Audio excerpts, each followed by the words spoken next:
Hello everyone, Kaos Nova here, and this is another episode of Chaos Tutorials. So, we're going to be talking about how to get Worms Ultimate Mayhem, the Steam version of the game, going. So, what is Worms Ultimate Mayhem?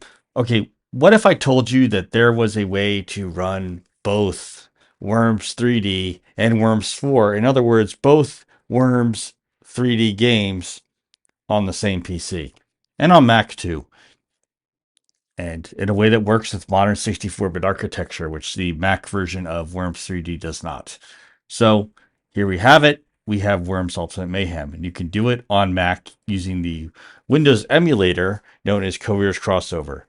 So to get started with this, first you need to go and set up Steam correctly. And I have a whole guide for this. It's updated for Crossover 25, so it's updated for the newest version of Codeweavers Crossover, and it's noted in the title. So do this first, go through this video and go through my guide. I have a written guide on the blog as well as the video guide I'm showing you right here, or is the thumbnail. So work on that first. But now we're going to go and work on getting ready for Worms Ultimate Mayhem. As a brief example, Worms games were games in which you controlled a team of worms to fire weapons at another team of worms and hope that your team of worms is the last one standing. It was mostly 2D, but there were a few exceptions with Worms 3D and Worms 4 in which the game was in 3D, and you had a 3D environment for your worms to go and fire weapons at each other as essentially a team paintball game. So now that we have gone through a basic introduction of what Worms Ultimate Mayhem is a collection of these two 3D Worms games, let's get started. All right, so now we're going to take a look at the preference pane. So first we're going to select Steam as a bottle, and now we're going to go look right there. You see the arrow and the circle. So there we are. We're going to zoom in on this and see what the settings are going to be. So you set graphics to automatic, synchronization to M-Sync, and turn off high resolution mode. This game was not originally meant to work in HD. It's a really old game. That's why. So it's hard to believe that not so long ago we were only doing 720 or less, but that's how it is. So we're not setting it to high resolution mode. And now we're going to go into setting up this game. So we're going to go to Steam. I'm going to start playing it a little bit to get started. But otherwise, that's it. This is how easy it is once you have done the installation for Steam, which I'll have in the description and the cards for this video as to how you can install Steam. But if you do that and you install Steam as you are instructed to in the other video, great. You just have to do the preferences setup in order to get this game running and running well. So a little taste of things to come. I'm going to be going into using actual software a little bit.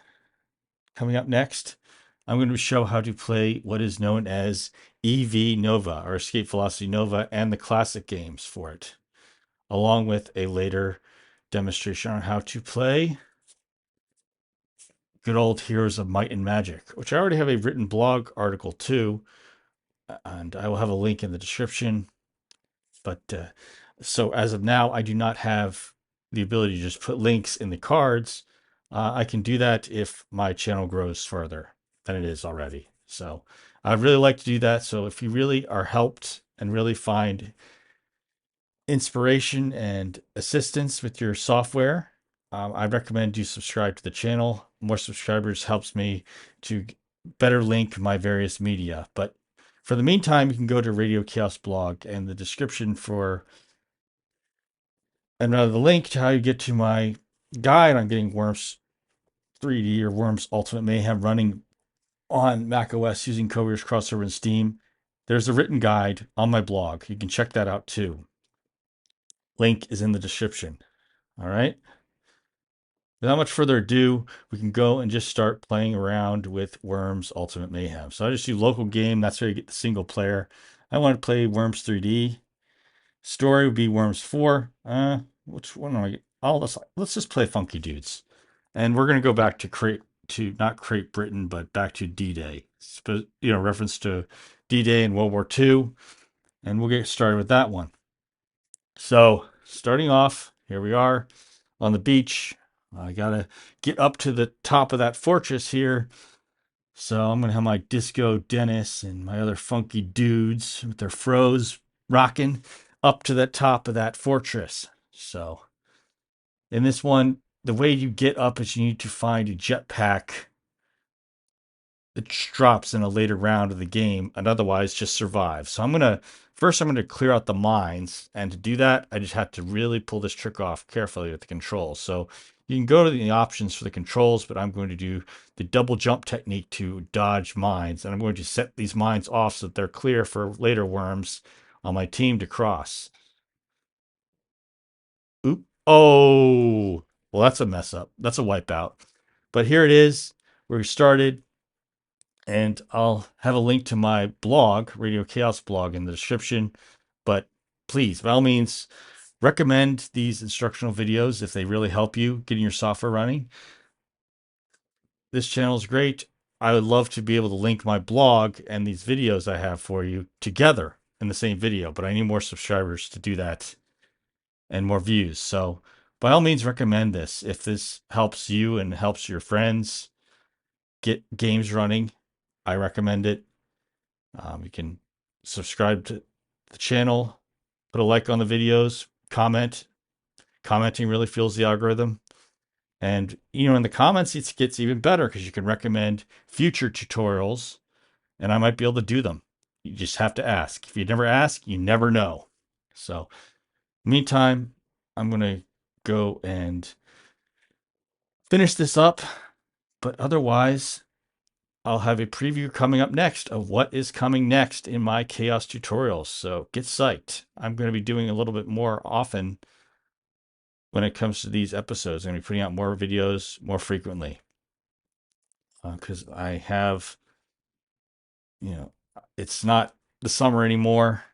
I have my work, and it's a little more simple when I'm not juggling things as much as I was during the summer. So in the meantime, again, I would love to be able to get links between this and my written guides on the blog, because those can be helpful, because not everyone takes a video instruction the same way. Some people do better with written guides. So I want to have links to both and have an interface and synergy between my blog at Radio Chaos and this video series that I also do for guiding people and getting software running.